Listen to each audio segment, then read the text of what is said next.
अभिनंदन है। और ये मौका पर मैं रुलानिया साहब ने आग्रह करूं, आप पधारे और अटाबरा ने मोटिवेट करे कि ऐसी क्यों सीखे क्यों आपकी जिंदगी में बने।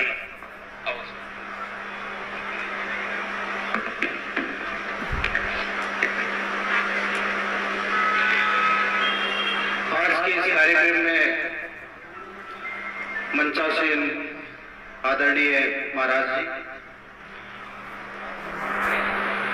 तहसीलदार जी कंडेला संजय जी, सरपंच साहब रूप जी,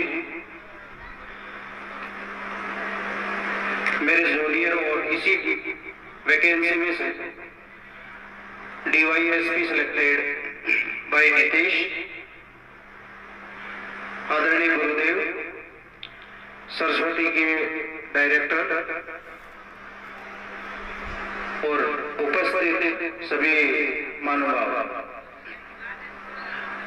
आज का ये जो कार्यक्रम है, इस काम की जो एक रूपरेखा है, इसके पीछे जो एक विजन था, प्रियांश से मेरा 2016 से दोस्त है। जब हम तैयारी करते थे, दोनों साथ तैयारी करते थे जयपुर में। ये मेरे से भी पहले तैयारी करता था। मैं 16 में जब मैं तैयारी करने आया तो हम एक कोचिंग में तैयारी करते थे, तो भाई का जो ज्ञान था, जो नॉलेज था और एक टीचिंग स्किल जो थी, शुरू में जब हम आए तो बिल्कुल नए थे किताब, तो जो चीज हमें समझ में नहीं आती थी तो ये हमें पढ़ाता था। हमारे एक दो साथी यहाँ भी और बैठे जो इनसे पढ़ते थे, तो वो भी आए हुए। थोड़ी सी किस्मत हार्ड थी, वरना भाई IAS बनने वाली कैपेबिलिटी थी, ये कैपेसिटी इनकी थी, क्योंकि इन्होंने हमें पढ़ाया है, हमारे गुरुजी रहे हैं। इसके बाद में इन्होंने YouTube पे, आप आज तो YouTube पे सब चैनल बनाते हैं, इनका दिमाग 2017-18 में दिमाग चल गया था, जब लोग सोचते भी नहीं थे। उस टाइम में इन्होंने YouTube पे एक चैनल बनाया और बच्चों को पढ़ाने का काम चालू किया, और वो YouTube चैनल इतना फेमस हुआ, काफी उसका नाम हुआ, और एक बड़ी संस्थान को फिर इससे डील भी उसकी। तो टीचिंग के बारे में जो स्किल है, कैसे इजी वे में बच्चों को पढ़ाया जा सकता है, वो बेस्ट क्वालिटी भाई प्रियांश के पास है। और वो फायदा, अब ये सब हमें पढ़ा रहे थे, अब उसका फायदा आप लोगों को, पलसाना के जो अभिभावक हैं, यहाँ के बच्चे हैं, आसपास के जो हैं, उनको उसका बेनिफिट मिले। सीकर या फिर जयपुर जाके 1.5 लाख रुपए फीस देने से अच्छा यहीं पे, क्योंकि आप जयपुर भेजोगे वहां पे महीने का 10,000 रहने का खर्चा अलग है, और वहां की जो फीस है वो अलग है। वही क्वालिटी आप लोगों को यहीं आपके शहर में, आपके कस्बे में आपको वो चीज मिले, इसका एक प्रियांश एकेडमी के माध्यम से प्रारंभ किया गया है। उसके लिए मैं आप सभी को शुभकामनाएं देता हूं, बधाई देता हूं कि ये जो इनिशिएटिव है वो सफल रहे, ताकि आपके बच्चे फ्यूचर में, आपके बच्चों को कहीं जयपुर दिल्ली जाने की जरूरत ही ना पड़े, और उसका जो बेनिफिट है वो आप सभी को मिले। फैकल्टी में कोई कॉम्प्रोमाइज नहीं होगा, क्योंकि मैं निरंतर इसके साथ जुड़ा हुआ हूं, और मेरा इसको सजेशन टाइम पे मैं भी देता रहता हूं भाई, क्वालिटी मेंटेन रखना सबसे ज्यादा जरूरी है। तो उसके लिए सबसे जरूरी है कि एक अच्छी फैकल्टी, तो प्रयास है कि अच्छी फैकल्टी हम आप लोगों को देने का प्रयास करेंगे, बेहतरीन फैकल्टी आप लोगों को यहीं पे मिले, ऐसा हमारा प्रयास रहेगा। बात करूं अभिभावकों से, बच्चों से, तो देखो नौकरी की तैयारी की जर्नी बड़ी टफ जर्नी होती है। कुछ लोगों को सफलता मिलती है, कुछ को असफलता मिलती है। तो एक चीज तो मैं आपको, बच्चों को भी और अभिभावकों को भी बता के जाऊंगा कि नौकरी ना लगे तो भी कोई दिक्कत नहीं। अपने बच्चे को कभी भी इस डिप्रेशन में, इस बोझ में मत डाल देना कि तेरी नौकरी नहीं लगी। नहीं लगेगी कोई बात नहीं, वो और कहीं पे काम कर लेगा। सब कुछ सरकारी नौकरी ही नहीं होती। पहली बात तो आपको ये दिमाग में बिठानी है अपने बच्चे को तैयारी कराने से पहले। वो और भी फील्ड में बहुत अच्छा कर सकता है और कहीं पे भी।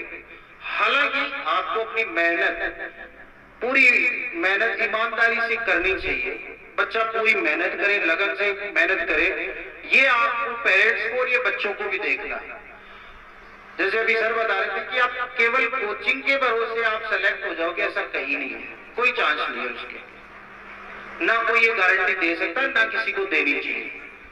जब तक आप लोगों के, जब तक स्टूडेंट्स के प्रयास उसके साथ जुड़ेंगे नहीं, कोचिंग के साथ जो एफर्ट्स आप नहीं दोगे, आप घर पे जाके सेल्फ स्टडी नहीं करोगे, तब तक बेईमानी है सोचना कि आपका सिलेक्शन हो जाएगा। तो 3 चीज मैं कहता हूं, जब भी मेरी जो तैयारी के मूल मंत्र वो 3 है। पहला होता है हार्ड वर्क। हार्ड वर्क, आदमी को हार्ड वर्क करना पड़ेगा। काल कोठरी में सोशल मीडिया का जमाना है, सोशल मीडिया से दूर रहना पड़ेगा।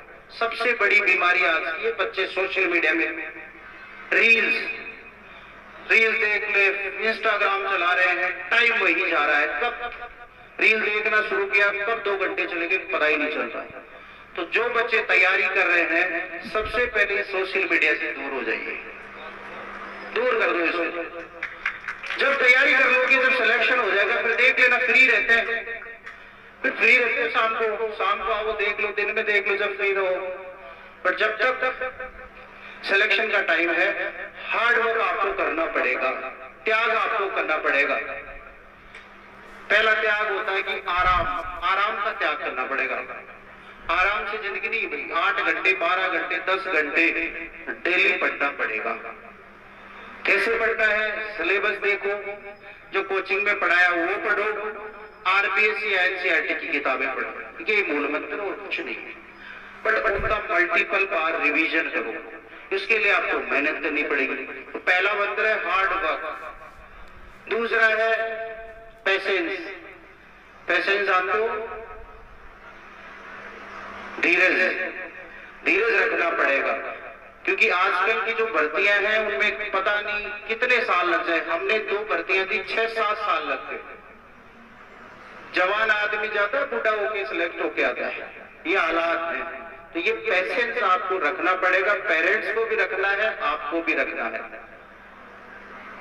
कि हो सकता है कई बार भर्तियां लेट हो जाती है, पहली वैकेंसी आपने दी, सिलेक्शन नहीं हुआ, आपको मैदान नहीं छोड़ना है।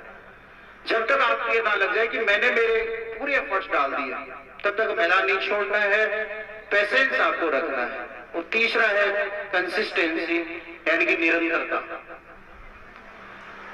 पढ़ाई मांगती है निरंतरता। ये नहीं होता कि मैंने 5 दिन बढ़िया पढ़ा, 10-10 घंटे पढ़ा, फिर 5 दिन छुट्टियों में चला गया, शादी में चला गया, मामा के घूमने चले गए, जयपुर घूमने चले गए, दिल्ली चले गए और 5 दिन ब्रेक दे दिया।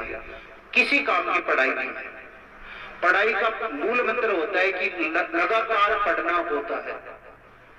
हर दिन चाहे 5 घंटे पढ़ लो, 6 घंटे पढ़ लो, डेली पढ़ो। जे डेली जो पढ़ेगा सिलेक्शन उसी का होगा। सबसे बड़ी जो कमी रहती है कि आप ब्रेक दे देते हो। अभी शादियां भी ज्यादा जरूरी नहीं है, सिलेक्शन हो जाएगा ना, सब शादियों में बुलाएंगे। और मैं चाहता हूं इधर आके आप भी इस स्टेज पे बैठे, ये सपना आपका भी होना चाहिए, फिर जरूरी नहीं। तो ऐसी मेहनत कीजिए,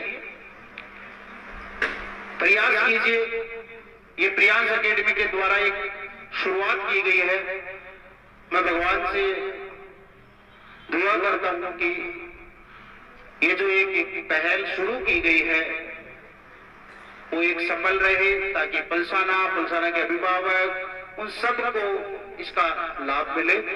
मैं सभी को लास्ट में पुनः शुभकामनाएं देता हूं। आपने मुझे यहाँ बुलाया, इसके लिए बहुत बहुत धन्यवाद। Thank you. जय हिंद, जय भारत। सर बहुत बढ़िया बात बताई। एक तो युवा पीढ़ी